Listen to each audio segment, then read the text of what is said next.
On Tuesday, the Wisconsin Government Accountability Board boasted of its efforts to root out duplicate signatures from the recent recall petitions. As far as duplicates, as you recall, our board and our staff went through a major process to determine whether or not signatures were duplicates. It turns out state law required this kind of thorough review.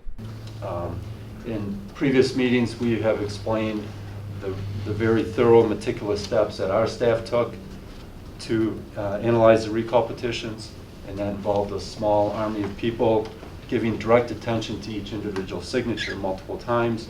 I think we can say by comparing our process to the method used by Verify the Recall, we can be even more confident that our process was necessary, was accurate, and was in fact required in order to comply with Wisconsin statutes. But that's not what the GAB planned on doing back in December.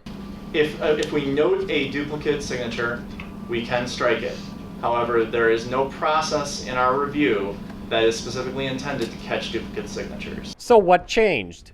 First, the private all-volunteer Verify the Recall effort said it would do its own thorough review of the petitions, since the GAB would not. And then a Waukesha judge ordered the GAB to conduct a more rigorous examination of the petitions.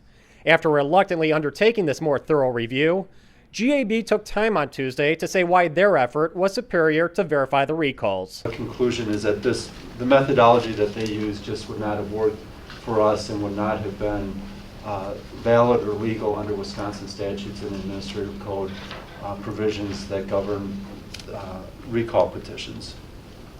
And one of the main reasons is that they used a methodology where there were volunteers that were entering signatures multiple times, and it was a largely automated process, and they used software that tried to determine just by using the software whether or not those petitions were valid, and only in certain cases where the software came up with an uncertain result did they get elevated to a senior researcher, as they told us, to review whether or not those signatures would qualify as valid.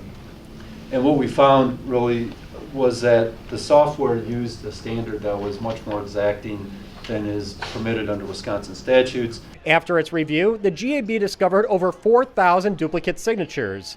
And although recall organizers claimed over 1 million people signed petitions to recall Governor Walker, GAB found just over 900,000 valid signatures.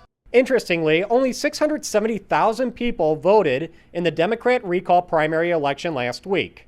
For the McIver Institute, I'm Bill Osmulski.